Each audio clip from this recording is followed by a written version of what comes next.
Good morning, everyone. This is Anita from Black Travel Summit, and today we'll be meeting with Kennedy, founder of Greenbook Travel. Good morning, hello, and welcome to the Black Travel Summit Travel Indoors sessions. Today we'll be meeting with Kennedy from Greenbook Travel, sorry. Just waiting for her to come online. Hope you all are doing well today as well. Thank you for joining.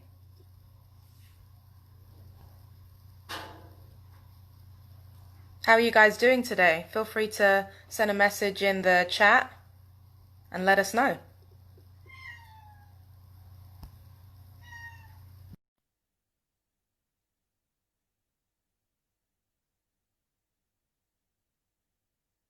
Hello, good morning. For those who are tuning in, this is Anita with Black Travel Summit. Today we'll be meeting with Kennedy from Greenbook Travel. Hello, good morning. Hello, everyone. We'll be meeting with Greenbook Travel today. You are 1 minute early. Awesome, doing well. It is raining in Monrovia, Liberia. Oh, wow. Interesting. Well, welcome from Liberia. Okay. All right, so let's see if we can do something here.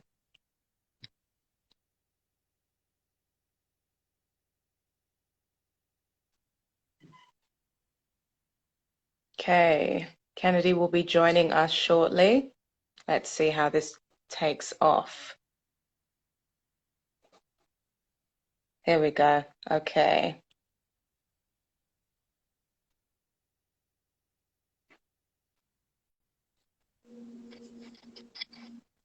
Hello, Kennedy. Hi, good morning, good afternoon, good evening. I'm Yeah. not sure exactly where you're at right now, but thank you for having me. No, of course. I'm actually based here in Miami, so it's Eastern Standard Time. Eastern Standard, Yeah. yeah. How are you doing? Good morning, Queen. You look absolutely gorgeous. Why, thank you. Good morning to you, Queen. I'm feeling well, I'm refreshed, and getting ready for my day. So I'm happy to start off the beginning of my day with you. I'm here in Arizona, so I believe I'm 2 hours ahead right now. Okay, awesome. All right, cool. So first of all, I wanted to just introduce you guys introduce you guys to Kennedy. She's the founder of Greenblood Travel, Social Fabric, which is an African print company. She designs a bunch of different awesome headgear and masks and dresses, and I've just seen them today, and they look absolutely stunning. Yeah. So first of all, I guess introduce yourself and tell the people a little bit about Green Book Travel, how you started, and what has been your inspiration. Awesome. So, as she said, I'm Kennedy Johnson. I'm the founder of Greenbook Travel, Social Fabric, Distant Relatives, Vacations. I'm a travelpreneur. So, the commonality amongst all my brands is the goal to connect people to the world. So, under my main umbrella, Greenbook Travel, I'm a Detroit native, born and raised. I've been here in Arizona for close to 10 years now. And a great quote that I can always think about when I'm asked to explain myself and introduce myself and who I am is a quote comes to mind from Langston Hughes. My Mhm. life has not been no crystal stair. So I grew up with some very interesting family dynamics. I grew up without my mother, Mhm. raised, by my grandmother, and she died really early. So I went through like the family system, and then Mhm. eventually I became a teen mom. So I was displaced from my family. Wow. So I graduated. I graduated from school. Mhm. I have a dual master's in educational leadership and healthcare administration. And I began my travel very, very early. My grandmother introduced that very, very, very, very early on, from weekend road trips up north, countryside. We did a lot of exploration. So when I became, more sufficient, it began my journey. So I Mhm. began traveling myself and working with other travel brands, Mhm. helping them host trips. And one of the things that stood out to me is the question in the back of my head is my connection. I don't know my maternal history. I don't know Mm-hmm. my, paternal side at all. So Mm-hmm. I was just searching for my tribe, and I began my ancestry travel. And Mm-hmm. so it took me to Nigeria, Ivory Coast, Benin, Togo, a lot of places within the transatlantic slave. So a lot of places that the slave ship stopped. I was going looking for people that felt like me, looked like me, and just, thriving for that connection. And I was inspired. Greenbook Travel, I named the company Greenbook Mm-hmm. from, Robert Greene, like the forefather of essentially what Black travel is, right? And Mm-hmm. which is, he created this roadmap for Black travelers for safe places. Mm-hmm. So when I think of taking people to travel with me, and when I think of traveling, I can't think of it more than enough right now. Mm-hmm. With everything that's going on in the world, as travelers, one of the first things that come up is when we're looking for places to go is Yeah. the climate, the racial climate, right? Yeah. So we want to make sure that it's safe. I want to make sure when I'm traveling myself, I'm safe. I want to make sure that when people are traveling with me, they're safe. And most importantly, another piece that I built into my brand was connecting Black businesses, Black people, Black communities. So we built that out into our brand, and we're essentially creating that roadmap for other people to come behind us. Wow, that was a lot to take in, but definitely. And when you have so much going on, you kind of have to unpack, and it's difficult to kind of condense it into a couple of minutes, which is what you've done there gracefully, I should say. So thank you for unpacking that a little bit for us. So in regards to Green Book Travel and Social Fabric, what are some of your, because I know you said that your kind of aspirations are to connect people in the diaspora to other Black businesses. And I know we all know what's going on at the moment, but one thing that we have noticed coming out of this is a bigger support for Black-owned businesses and trying to build the wealth and economy in our own communities. So what are your thoughts about that? I know you have some things to say. I am absolutely loving the resurgence of people wanting to support Black businesses, connect with other Black business networks, and it's definitely essential. One of the most important things that stands out, and I'm really bad at recalling statistics, but I want to say globally, economically, we make up $1.6 trillion in Mhm. spending. And if we could combine that, that would make us within the largest economic systems in the Yeah, world. yeah, So we have to be able to do that within our community. It takes us to do it for us. yeah. So, a lot of, like right now with what's going on in the world, you see a lot of companies put in Mhm. their posts, we support, you Yeah, guys, Black Lives Matter. And it's because they understand the impact right now. yeah, Because if we utilize our voice to go within our own network and impact them financially, now we're getting the statements and the acts of kindness yeah, extended to us, which should have been there already. So I absolutely, I'm here for it. yeah, I make sure that I spend and I support and I promote Black businesses, not only within my business, through collaborations, through partnerships, but yeah. I make sure that I do it on a personal level too. Now, you've been kind of doing this, I guess, a little bit before many of us have. I've been always trying to dabble into promoting and connecting with and supporting Black businesses, but I think something about this movement over the past couple of weeks has literally just made me almost kind of disown every product that I purchase on Amazon and just literally find a replacement for everything.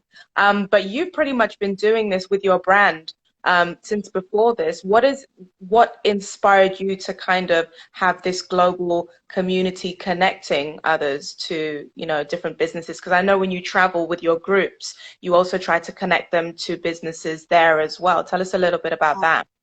Absolutely. I just think that it's always been in me innately. Yeah. Especially, I think, too, I came from Detroit, which is a huge Black community. And then I relocated here to Arizona with a population of 3 to 5% Black people that look like me. So I found myself here domestically on the quest of like, looking for friends that look like me, looking for others, with, our universal head nod. I'm in the grocery store and I'm like, hey, hey, trying to make friends. And, we do it in our social media lives with Instagram and Facebook. So with building my community out where we're actually touching in each other and establishing these friendships, essentially it's a network. So, I was just inspired because I've always been pro-Black, been very, culturally prideful. So I want everybody else to experience that and feel that too. Awesome. Now, you mentioned earlier that you have a dual master's. How do you feel, or do you feel as though your education has contributed to any aspect of entrepreneurial life? So I always joke and say, besides Navient, besides, my bragging rights and me on Navient, no, but it's really just, all jokes. Absolutely. So education is a foundation for a lot of things that you do in life. While I don't work directly in my travel business doing healthcare administration stuff or educational leadership, kind of, right? Those were the foundations and pillars that I've been able to utilize in my business. And I see it expressed a lot with my educational leadership degree. Awesome, awesome. So ladies and gentlemen, I see you guys starting to comment in the group chat. Please feel free to ask any questions as we are talking, and then towards the end, we'll have the lovely Kennedy address them. So what are some of the ways, and I know everybody can kind of like say something about this, what are some of the ways that COVID-19 has affected you personally and business-wise? Wow. So personally, I was traveling when the shutdown was announced. I was in Istanbul. Oh, wow. And when I decided to travel, it was the end of February, so it wasn't a stage 4 travel advisory. The region that I was traveling to, it didn't have any COVID cases. I live in Arizona, and I want to say we were just teetering at like 19. So it was to me, it was safe to go. So I was in Istanbul and things were still fine. And at 4 o'clock in the morning, I received the announcement that he was looking to close the Europe borders. So people are calling me and they're like, are you impacted? And I'm like, well, Turkey's one of those geographic places. It's like it's Middle East, but it has a Europe side, an Asian side. Like, where exactly am I impacted? We were all trying to figure it out. I go online, other people are asking this question. And sometimes as travelers, we have that, I'm okay. I know how to safely navigate spaces. Yeah. And despite of things was going on. So I had to make a call, like, should I stay where I'm at or should I go home? So my stopover was in Russia. Okay. So I made a call to definitely go home. so I came home and it was just like the twilight zone. Everywhere that I flew through, everyone was hypersensitive and making sure that they were protecting themselves appropriately. And then I made it to Arizona and it's just like no pandemic is happening here. So with me and my healthcare background and when I work in my field, I usually work at end of life care and I deal with a lot of very sick people. So I have certifications in infection control. So I'm just like, oh no. So, outbreak, contagion. So I took it very seriously, still do. I'm here at home, I'm quarantining. And then from a business standpoint, was working in the tourism sector, that absolutely impacted my business 200%. Yeah. So I can't take people on tours. We had a trip that was scheduled a few weeks after to Senegal and the Gambia, and we could not continue on with that trip. So I had to cancel the actual physical trips. But what I did to pivot the business, because everyone still has that sense of wanderlust, and we're sitting at home and staring at our computers and at the walls ready to paint the house with a crayon. I had to try to figure out a solution and what works best and how could I still provide people experiences. So I introduced a program called Beyond Borders. Mm-hmm. and we're offering free virtual workshops.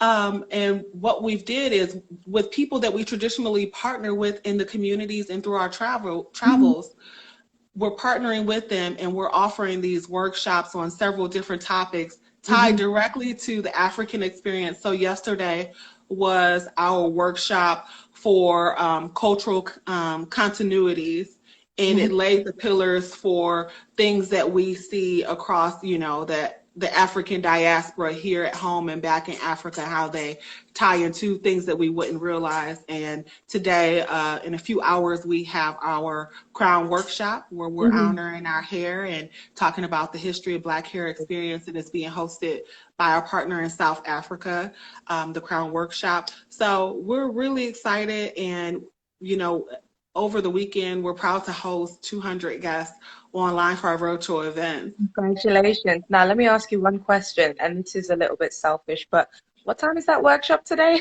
Because I'm Exactly. So you have time, pull up. So our virtual workshop is at 4 p.m. Eastern Standard Time. Eastern Standard Time. Okay, beautiful. Thank you. Okay, awesome. So, where did your inspiration for traveling come from? Because I know everyone has a different story. It'd be interesting to hear yours. So a few things, like we kind of talked about earlier, just with my grandmother, and Mhm. she was very nostalgic. I'm very nostalgic. So when I think about my family, I think about those moments and those times that we spent together. Mhm. Left a huge imprint on my heart. And my Mhm. grandmother also was a documenter too. So we took a lot of family pictures and we shared those times. And um, with that being said, when Mhm. I would always think about travel and try to look at, travel inspiration, this was pre-Instagram and, Mhm. pre-social media days. Yeah. I didn't see a lot of images and people, and I didn't hear a lot of stories of people that look like me. So Mhm. I wanted to go places and I just had to create that. So I went on a cruise, and I want to say it was like late the late 90s, early 2000s, and we were a minority there, and we had the time of our life. And I was like, why aren't we doing this? Like, me and my friends, we need to do this more often. And the light bulb turned on because there were other, kids there Mhm. and teenagers there, and they were taking that time out to enjoy themselves and create these experiences. And I Mhm. wanted in on it. Okay, so about social fabric, when did you start that? And did it just kind of like come for from your love for, African prints, and what was your kind of like overall goal with that? So social fabric is my baby. It's a little under 1 years old. Oh wow. Yeah. So But you're doing social fashion shows and everything. I think I saw yeah, some. I'm doing fashion shows and everything. So I consider myself, I've kind of always been a fashionista, Mhm. and my passion has been there. And with my evolution of travel, Mhm. I started, in my quest of reconnecting.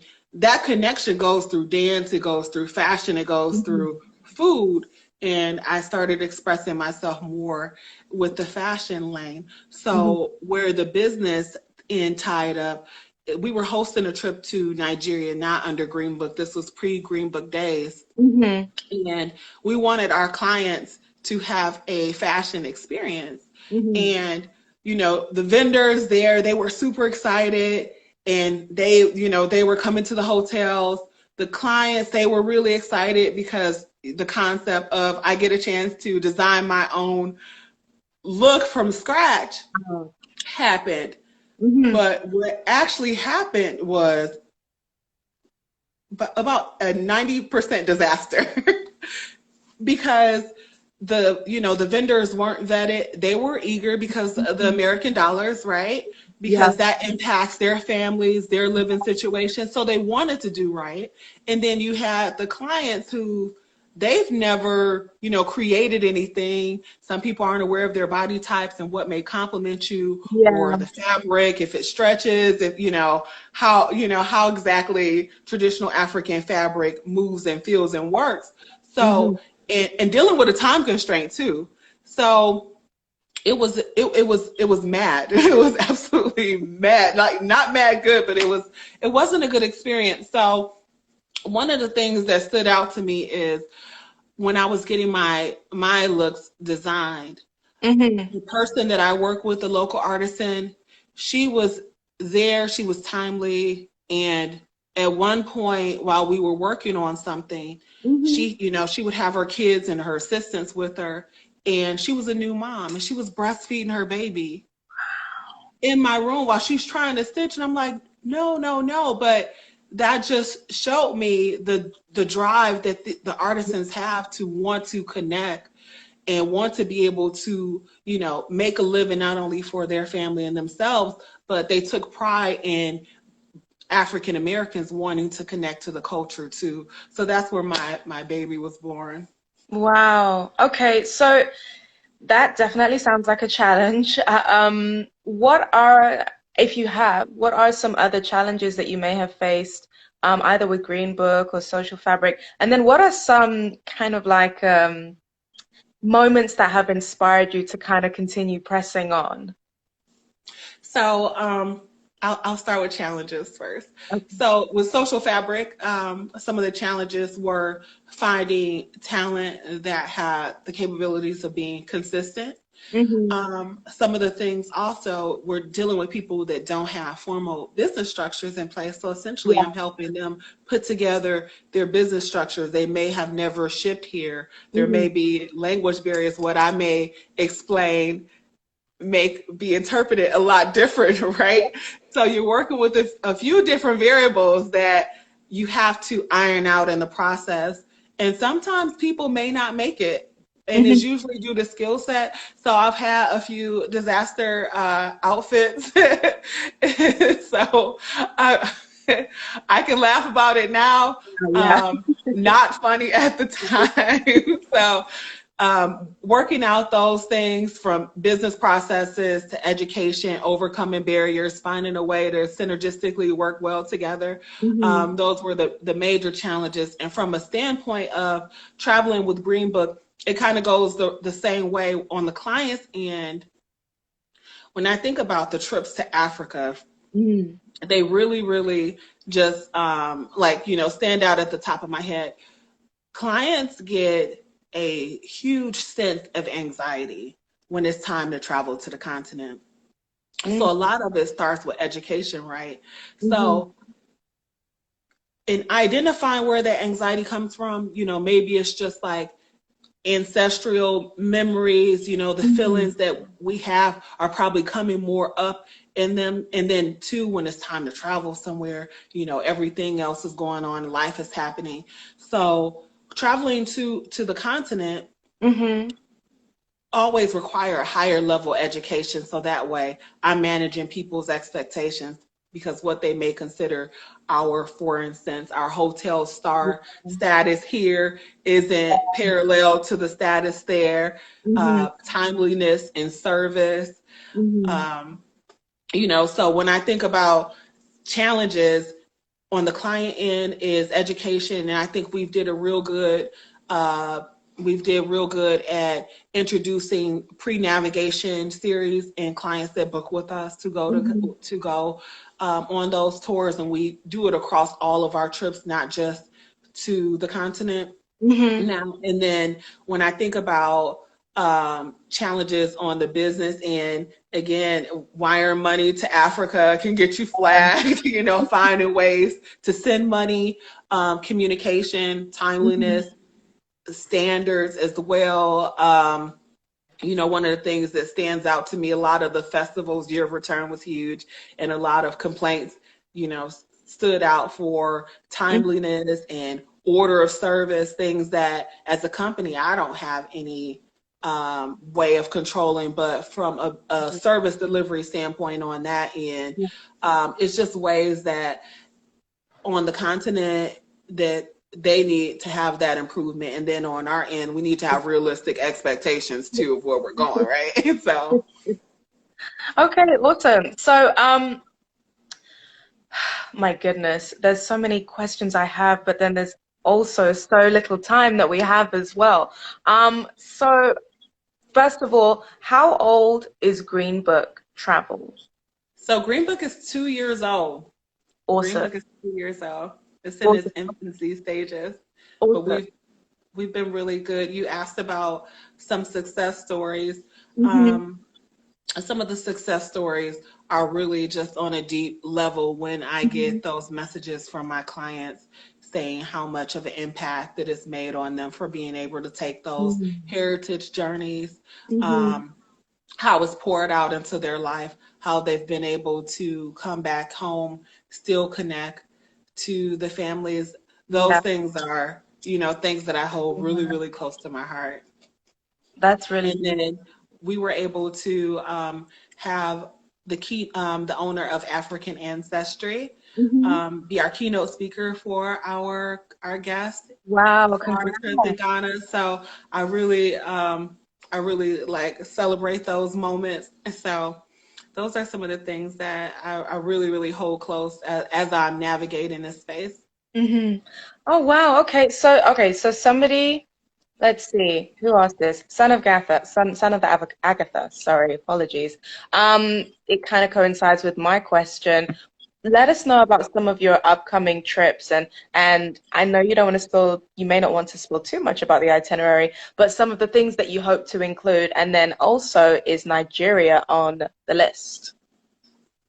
Yes, that's a really, really great question. So, yes, Nigeria is absolutely on the list. So, some of the upcoming destinations that we have planned post COVID, we have Nigeria, we Hmm. have Benin and Togo, we have Bahia, we have Hmm. Ghana.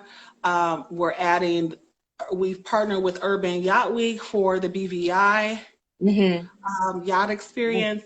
So we're going to do the Black Paris experience, Portugal for the Black experience. We're hosting a series of blackouts where we've kind of started before Blackout Tuesday. Our Hmm. Ghana trip was named Ghana Blackout. My partnership trip that I did before was Nigeria Blackout, and that's where we take Hmm. a big group of Black Americans to these places, not only the ancestral places, but everywhere where we made an imprint, we go and visit.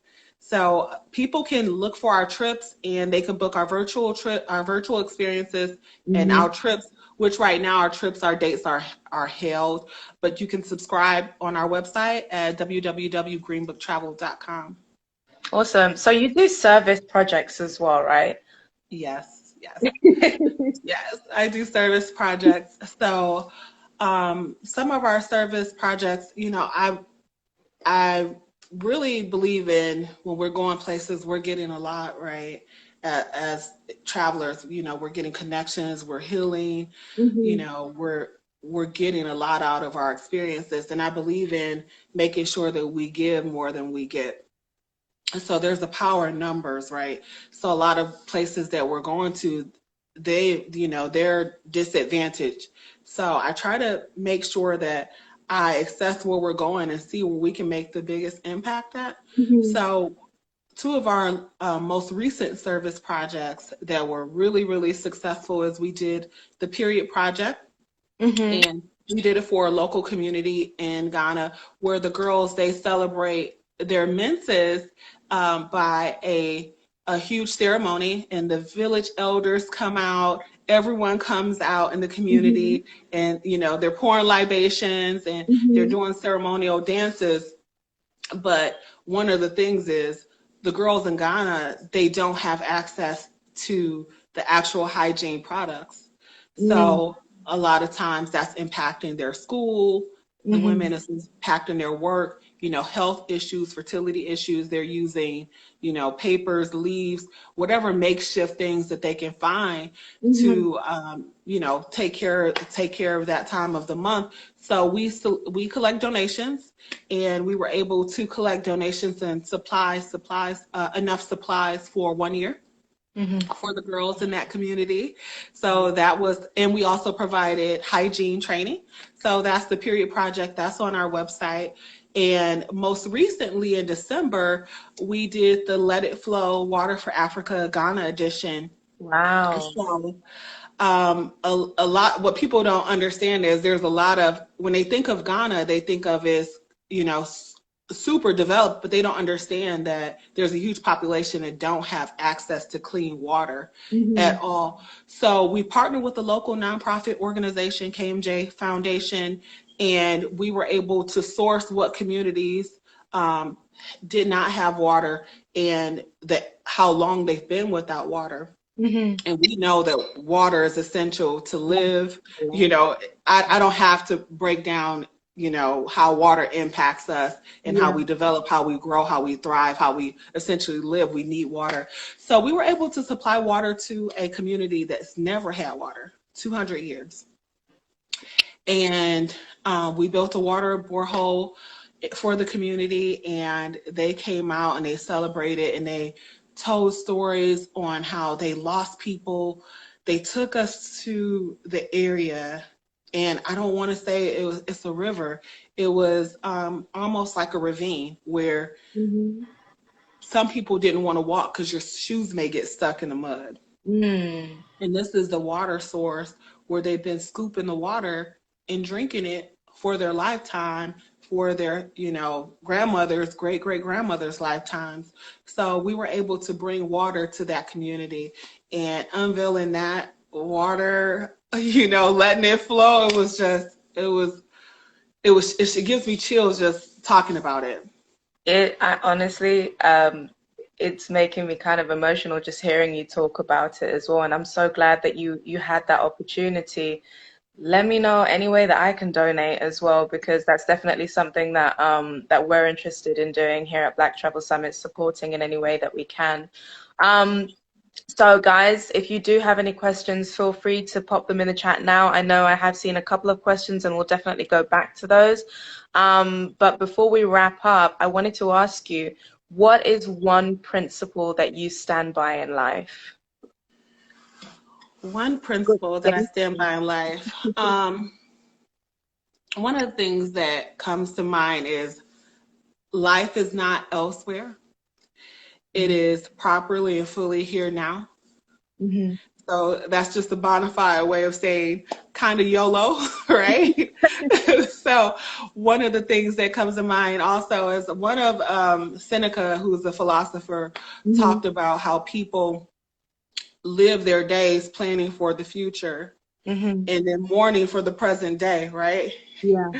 So people who actually fully plan the future and live that day and enjoy their moments don't fear for tomorrow, and they fully enjoy the day.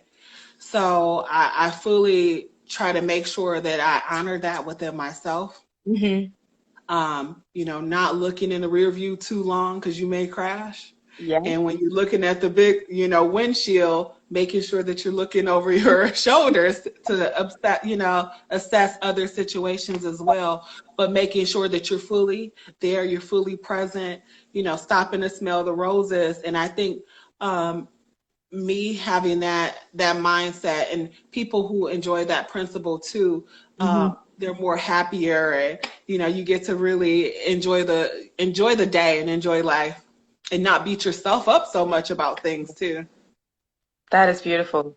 And then one last question as well. What is some advice that you can give other entrepreneurs about running a business or several businesses as you're doing? So sweat equity, sweat equity does count for a lot. A lot of people, it doesn't take a lot of money to go into business. So, and this is not going to be in any order. This is just off the top of my head. One, don't be scared. Don't be scared. If you have the ideal, often we have this paralysis when it comes to execution. We overanalyze a lot of the details. You want to make it perfect. And the next thing you know, you're like, somebody else came out with my ideal. You know, how often have we thought about these wonderful ideas in our head, and then you see it happens and come to fruition with somebody else, and you're like, dang, I could have did that. And you still can, but you know, there's definitely always honor in first place, right? so you know, not being scared, actually going to do the work. Make sure you study your industry as well. So know what others are doing, know what sets you apart, and two, ask yourself, what can I do to help people, or what solution can I provide? Mm-hmm. And I think that'll help you shape yourself at where you really can make an impact and where you fit in most at. There's tons of resources out there available. Network, that is very, very key and critical. Yeah. You know, mentor, be a mentee, seek out other resources. You have a microcomputer in your hand by by means of your phone. So I am not opposed to YouTube University. So, you know, teach yourself. There's groups on Facebook. Build Brand Launch, Arsha Jones's group on Facebook is very, very like key. It's like a major key for small business owners or those looking to venture into entrepreneurship. And believe in yourself. Believe in yourself. You know, if you post something and it gets one like, don't get discouraged, because likes don't automatically equate to dollars. So you never know who's watching. So just keep going and keep pushing and thrive. Okay, well, amazing. Thank you for that answer. That was a beautiful answer, as many of your answers have been. Okay, so let's see if I can go through to see some of the comments and the questions that have been raised as well. I know I saw one on collaboration. I've always been an advocate for collaboration over competition, especially with people who look like me. And that's something I believe is extremely important. Okay, so do you collaborate with other travel companies? And this is a question from Afro Tripping. I'm pretty sure I know the answer to this one. I absolutely do. One of the things that I experienced when I was working for and then working as on the influencer side is a lot of barriers where other companies don't want to work with you because they feel it may be enhancing your brand more than theirs. And that's against everything, you know, that I stand for. I'm rooting for everybody that's Black. So I definitely welcome the opportunity to collaborate and work with other travel brands as well. Awesome. Now, also, Afro Tripping had mentioned that the 300-year anniversary since the first ship of freed slaves landed in Liberia is next year. Yes, and I actually met the Minister of Tourism while I was in Ghana. So I think we should definitely talk. Nice. Okay. So guys, Miss Kennedy from Greenblood Travel may be planning a trip to Liberia for next year. Make sure you check out just in case, but she has a ton of other group trips coming up. Hey, Tunde Global. Okay, so if you do have any questions, feel free to pop it in right now. Other than that, is there anything that you want to add, any of your services or anything that you want to go ahead and promote right here as well, just while everybody's online? So for our trips, you can find all of our information on our website, www.greenbooktravel.com. On our website, we also list our service projects.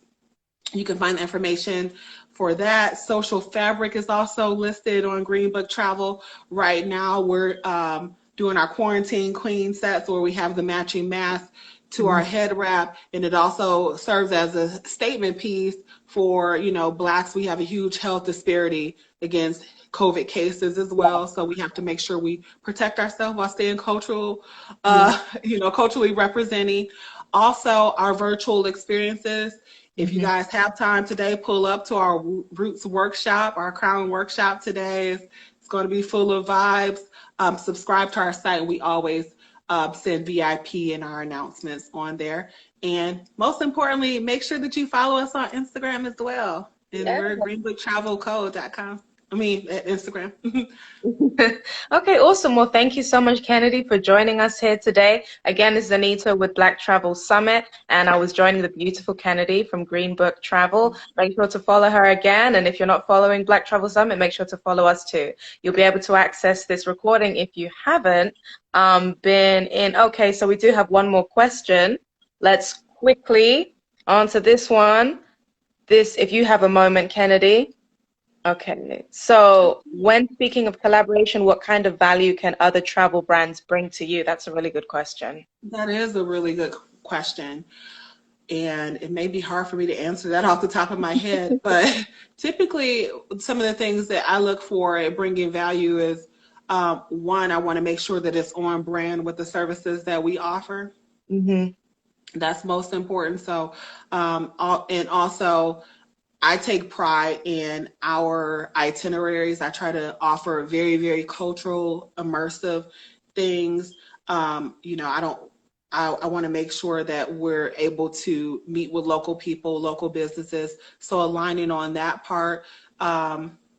People that are willing to do the work, really. I mean, the work is there. As long as they're willing to have open communication and work, I think that we can overcome and determine what things that they can bring and how we can actually be a benefit to each other. It can be reciprocal. Okay, awesome. Well, if you do have any other questions, please feel free to message Kennedy on Greenblood Travel Co. That's her Instagram page, and make sure you follow her as well. But it was a pleasure, Kennedy. Thank you again so much for joining with me today. You have a beautiful day, and I will see you later in your All right. orders. Yes, yes, yes. Thank you. Thank you so much, Anita, for having me. And thank you, everybody, for taking time out of your day and spending it with us this morning. Awesome. Thank you so much, Kennedy. You have a Thank great you. day. You Blessings. too.